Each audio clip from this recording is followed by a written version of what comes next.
Shalom, meus irmãos, que a paz do Eterno, nosso Deus, Ele possa estar na nossa casa, na nossa família e no nosso coração, e que o Eterno, Ele possa nos dar a sabedoria da palavra.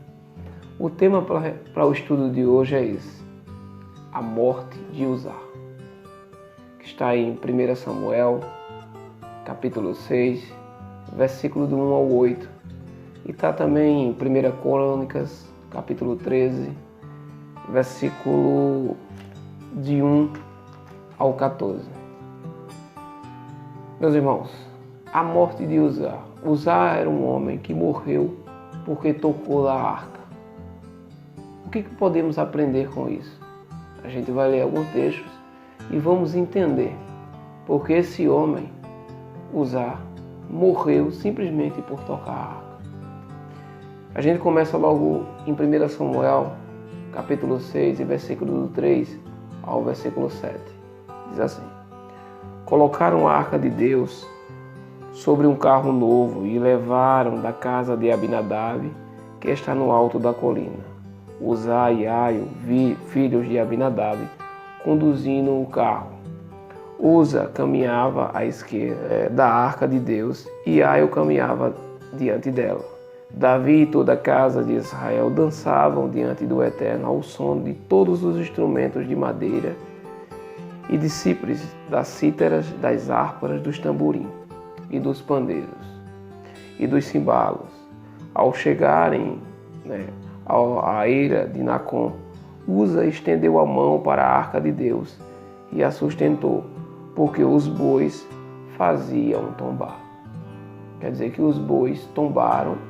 Quando a arca ia caindo, Uzá colocou a mão para não deixar que a arca caia no chão, e o Eterno o matou. E então a ira do Eterno se estendeu contra Uzá, e ali mesmo Deus o feriu por essa loucura, e ele morreu ali ao lado da arca de Deus.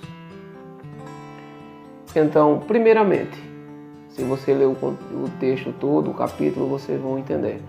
Eu estou lendo alguns versículos simplesmente para o vídeo não ficar muito longo. Mas se você ler o capítulo todo, capítulo 6, versículo do 1 ao 8, vocês vão entender. Vê bem, por que Uzá ele morreu simplesmente por tocar a arca? Primeiramente, Davi transportou a arca no carro de boi. E não era dessa forma que a arca era transportada. Existia uma maneira de transportar a arca.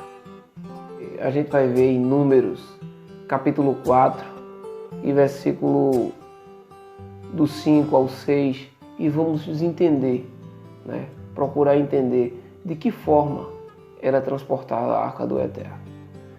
Versículo 5, ele diz assim: quando o acampamento era desarmado, Arão e seus filhos entrarão primeiro no tabernáculo para tirar o véu protetor. E com ele cobrirão a arca da aliança. E então eles cobrirão a arca com um couro, cobrirão o couro com um pano azul e colocarão as varas de carregar nas argolas da arca. Então, primeiro, quando o acampamento era desmontado, para transportar a arca ele tinha que colocar um pano azul em cima da arca e depois as varas do lado da arca para transportá-la. Em Êxodo capítulo 37, versículo do 3 ao versículo 5, a gente vai ter uma clara compreensão. Versículo 3: fundiam 4 argolas de ouro para os 4 cantos da arca, 2 para cada lado. Fez também varas de madeiras de acácia, revestidas de ouro.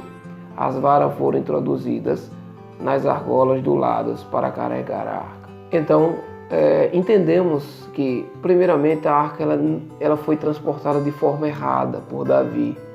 Ele transportou ela no carro de boi. Isso não poderia acontecer. Isso não foi ordem do Eterno.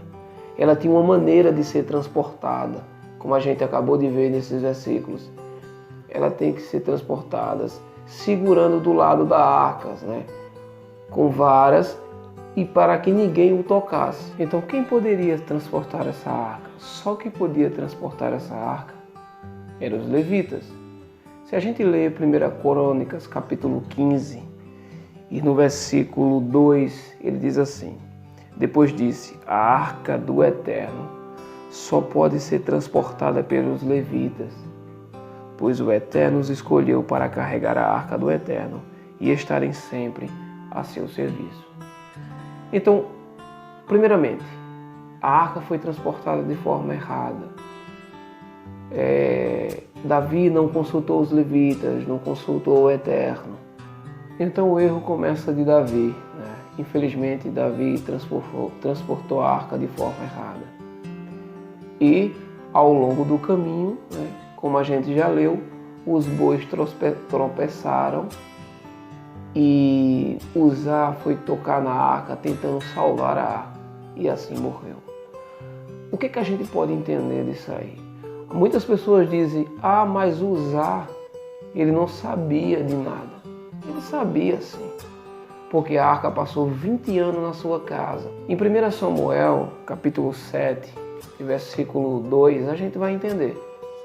Diz assim: desde o dia em que a arca foi instalada em Cariate Larim, um longo tempo correu, cerca de 20 anos, e toda a casa de Israel suspirou pelo Eterno.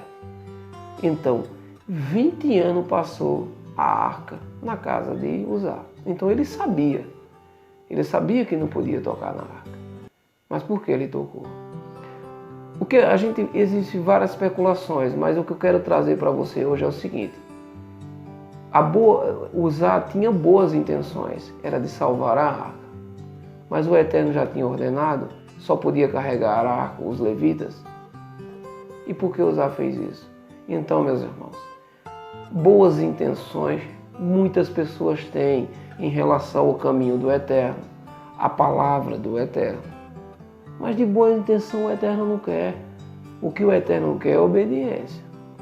O que o Eterno quer é que a gente obedeça os seus mandamentos e procure caminhar conforme está escrito. O povo tem essa ideia, é como eu sempre falo, leiam as escrituras, procure meditar, faça a vontade do Eterno e não a vontade do mundo. Talvez isso com Uzá aconteceu, sabe por quê? Para manifestar o poder do Eterno, para mostrar que o Eterno é justo, para mostrar que o Eterno é misericordioso, mas também é justiça. O Eterno vai julgar essa nação. Ele vai separar dos que servem e dos que não servem. E essa ideia de boas intenções, mas fulano tem boas intenções. O Eterno não quer isso. O Eterno está querendo obediência. O Eterno está querendo que você leia as Escrituras e obedeça ao Eterno. Porque há muita coisa escondida que o mundo não vai revelar. Então, existe dia de ser guardado, o Shabat tem que ser guardado, que é o dia de sábado. Devemos adorar o único Deus. Dízimo nunca foi em dinheiro. E tantas outras coisas. Igrejas são pessoas. O batismo não é esse, é outro batismo. Então há muita coisa escondida que o mundo não vai revelar. Então, viver de boas intenções para o Eterno não vale. Eu vou te mostrar outra passagem só para a gente entender. Em João capítulo 9, versículo do 1 ao 3, onde o nosso Senhor Yeshua, ele vai curar um cego. Do versículo 1 diz assim: enquanto prosseguia caminhando, Yeshua viu um homem que tinha nascido cego. Mestre, perguntaram seus discípulos: quem pecou, este homem ou seus pais, para que nascesse cego? Nenhuma coisa e nem outra, respondeu Yeshua. Mas isso aconteceu para que o poder de Deus se manifestasse na vida dele. Eu queria dar esse exemplo simplesmente para dizer que o Eterno está no controle de tudo. O Eterno sabe de tudo. Veja que os discípulos perguntaram: Senhor, quem pecou, o pai ou a mãe? Ele disse: não. Isso aí aconteceu para que se manifestasse a glória do Eterno. E mais na frente, nosso Senhor Yeshua cura ele, para manifestar a glória do Eterno. Então aquilo que aconteceu com Uza lá atrás foi para manifestar também o poder do Eterno. Para mostrar a eu e você que de boas intenções Ele não quer. O que Ele quer é que você obedeça os seus mandamentos e busque a sabedoria dEle e busque o seu entendimento. É ler as Escrituras, orar ao Eterno e pedir sabedoria ao Eterno que Ele vai te dar. Amém? Leiam as Escrituras, meus irmãos, e seja obediente ao Eterno.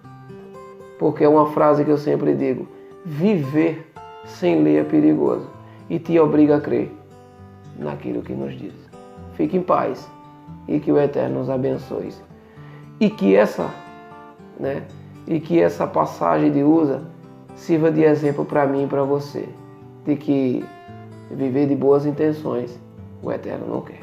O que Ele quer é obediência. Amém?